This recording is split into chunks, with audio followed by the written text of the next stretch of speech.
So இன்னைக்கு நம்ம என்ன டாபிக் பார்க்க போறோம் அப்படின்னா சோ வைட்டமின்ஸோட கெமிக்கல் நேம் வந்து அடிக்கடி எக்ஸாம்ல ஃப்ரீக்வெண்டா கேக்குறாங்க. அதுல பி சீரிஸ் மட்டும் B1 ல இருந்து B12 வரைக்கும் எப்படி ஈஸியா ஞாபகம் வச்சுக்கலாம் அப்படிங்கறத நம்ம பார்க்கலாம். சரிங்களா? சோ நம்ம ஃபர்ஸ்ட் என்ன பார்த்துட்டோம், விட்டமின் B1 கொடுத்திருக்கனா B1ங்கிறது 1. அப்ப இங்க தயமைன் மைன் வந்திருக்கா, மைன்ங்கிறது என்னது என்னுடையது. அப்ப B1 நாலே மைன். ரெண்டாவது பாத்தீங்கன்னா ரிபோஃப்ளாவின் வின் வந்திருக்கா லாஸ்ட்.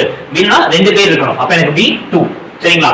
3 பாக்கும்போது 3 லாஸ்டா பாத்துக்கலாம். நியாசின் கருத்து 5ங்கிறது நம்ம என்ன சொல்லலாம், பஞ்சபூதங்கள் சொல்லலாமா? சோ அப்ப பான்டோதெனிக் ஆசிட், பஞ்சபூதங்கள் பான்டோதெனிக் மேட்ச் ஆகுதா? எஸ். சோ இங்க B7 பார்க்கலாம். B3 B6 கூட கரெக்ட்டா சொல்றேன். B7 பார்க்கல ஏங்கிறது என்ன நம்மளோட வேர்ல்ட்ல உள்ள மொத்த கான்டினென்ட். அப்ப அத பயோஸ்பியர் சொல்லுவோமா, புவிக்கோளம். அப்ப பயோடேன் 7 வந்து எனக்கு என்ன அப்படினா பயோடேன். சோ இப்போ இங்க B9 இருக்கா, எனக்கு 9 எப்படி எழுதிக்கலாம், 6 னு எழுதிக்கலாமா? 9 6 6 9. அப்ப எனக்கு போலியா தெரியுமா? அதனால 9 னா எனக்கு என்ன வச்சுக்கலாம், ஃபோலிக் ஆசிட். சோ அப்ப இருக்குறதுல B12 தான் அதிக நம்பர். அப்ப அதுக்கு எனக்கு பெருசா இருக்கும் சைனோ கோபலமைன். நம்ம என்ன பண்ணிக்கலாம், அப்ப 6 ஐயும் 3 ஐயும் மட்டும் படிச்சா போதும். மத்த எல்லாத்தையும் நம்ம என்ன பண்ணிக்கலாம், ஈஸியா ஞாபகம் வச்சுக்கலாம். So thank you.